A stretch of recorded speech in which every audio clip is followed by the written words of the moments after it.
Eu sou Davi, sou estilogravador e artista no município, né? E fui ganhador de alguns prêmios e alguns críticos batiza a minha arte como a arte de uma tendência que eu criei, um estilo, que é o davidismo. Por que o davidismo? Porque ele traz essa essência do desenho com os cortes, né? E dá forma e depois pontua. Então esse é o davidismo, que abriu a exposição na Câmara entre arte e fotos. Na verdade, ali você tem um vendedor de banana, uma brincadeira de criança, a menina no macaco, que a gente chama de amarelinho, a sambadeira, que é uma coisa muito atípica do recôncavo. Aí você tem a padroeira, que ela esboça ali com o menino Jesus. E você tem a capoeira. Aí você tem a capoeira, que na verdade é esse abraço e traz essa luz com esse colorido. Você tem aí a irmã da Nossa Senhora da Boa Morte, uma irmã com uma flor. Você tem capoeira, que na verdade traz esse círculo da dança. E você tem o orixá. O orixá é essa figura, né, que se destaca no nosso processo da religiosidade. O davidismo, ele desenha, pinta, depois traça, em cima dos traços, ele dá os pontos. Então tá essa explosão de colorido. Então você tem ali, aí você tem uma coleção de saveiro, na verdade traz essa linguagem bem acerca da nossa vivência com o recôncavo baiano, né? E aqui você tem uma coleção que são 50, mas eu botei mais as conhecidas, que é brincadeiras de criança. Ali você tem o furapé, que é muito comum, né, até o dia de hoje. Aí você tem o castelo, que aí você tem essa vivência do menino que joga com castelo, né? O jogador de gude. E aí você traz esse trabalho contextualizando essa série do davidismo em fases de criança. Aqui você tem a ponga. Na verdade, o jogo de ponga é muito comum, né? São 6 tampinhas e a qual, se alinhar, é o ganhador. E aí era muito comum essas brincadeiras. Você tem o guiador.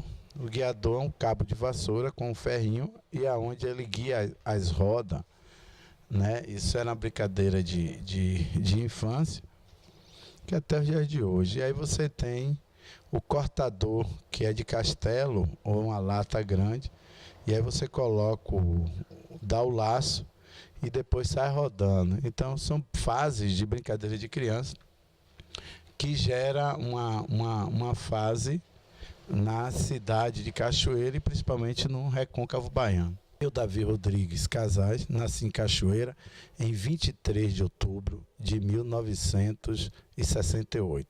Na Rua dos Artistas, tive a honra de nascer em frente à casa de Mário Guzmão, esse grande ator negro. Então, de menino, me deliciava em tomar banho no Rio Paraguaçu, em ter uma fase de brincadeiras de criança, em correr pelas ruas, então em tomar banho nas chuvas de trovoada. E isso vai me alimentando a minha condição de cidadão dessa distribuição como na infância. E aí conheci minha tia que pintava, ela me incentivou no primeiro momento. Depois conheci Cauene Hansen, que é o Hansen Bahia. Passei um período curto aprendendo um pouco de xilogravura, ao qual ele e sua esposa me deu uma base.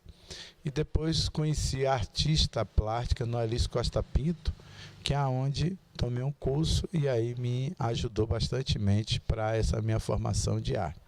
E aí fazendo exposição aqui, aí vendendo alguns trabalhos só em xilogravura. Aí depois saio um pouco, vou para outra cidade, faço exposição em Salvador e retorno.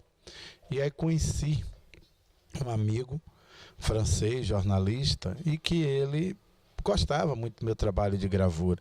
E aí disse, olha, você devia pintar ela colorida. E aí compra um bocado de tinta, e aí me dá e eu começo a pintar. Só que naquele momento, eu começava a pintar e batia o pincel, né, pintando. Mas não sabia que existia essa técnica de pontilhismo. E aí teve a Bienal do Recôncavo, eu já tinha passado diversas vezes. Em uma dessas eu fui um dos premiados no prêmio Destaque do Recôncavo. E ao ser Destaque do Recôncavo, isso me deu a condição de eu viajar e fazer outra exposição. Mas ao mesmo tempo, eu sempre tive a vontade de escrever livros. Então eu escrevi 4 livros, 2 consegui lançar, são livros artesanais, que eu vendi todos na África, no período desse festejo que tem aqui. E aí continuei. E hoje faço vários tipos de trabalho nesse estilo. E aí, através desse ganho da Bienal, os críticos acharam, alguns, que isso era uma técnica diferente. E por ser uma técnica diferente, aí colocaram Davidismo, aí ficou. E aí, até o dia de hoje, já tem um TCC, já tem um doutorado em atividade, tem um livro que estão fazendo ao meu respeito, mas meu trabalho, ele insere assim, em alguma instituição, como Caixa Estilogravura, como Santa Casa da Misericórdia, enfim, em vários lugares que eu já fiz exposição. Então esse é o artista, mas tem o meu estado, minha condição como cidadã.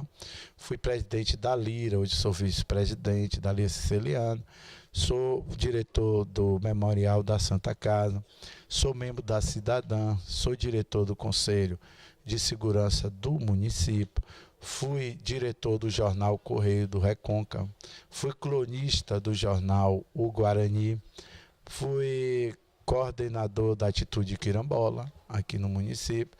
Então já fui fundador do primeiro grupo de ecologistas em Cachoeira, que é o Pititinga. Depois fui um dos fundadores do grupo Amigos do Rio Paraguaçu. Da Associação dos Artistas fui presidente, um dos fundadores. Então já tenho uma atividade não só artística, mas uma atividade voltada para a cidadania. Então nesse salão, aqui já se esboça o trabalho de Manu, uma fotógrafa de Cachoeira, na verdade vive em Salvador, mas nasceu no São Francisco do Paraguaçu, distrito, e ela busca essa relação entre o recôncavo e essa vivência do cotidiano de uma comunidade, né, de pescadores. Então lá você tem um convento, talvez o convento mais importante, que é o convento do Paraguaçu, e que tem esse cotidiano que traz essa vivência dessa comunidade. Aí você vê as mulheres pescando, as marisqueiras, junto com seus esposos, onde você traz essa marca de pesca, e aí você vê a canoa tradicional do nosso rio Paraguaçu. Na verdade, ela faz essa composição. E aí você tem o pescador com as marisqueiras, né, de uma fotografia bem com esse perfil e essa característica artística. O puxador de tarrafa e de rede, né, que é muito comum, né, na nossa região, esse tipo de pescaria. Ele traz essa demanda. E aí você tem o convento de Santo Antônio do Paraguaçu. Então você tem a imagem de Santo Antônio, né, essa imagem, esse convento que é do século XVII, o meado do século XVII, que é uma das primeiras construções de franciscano na nossa região.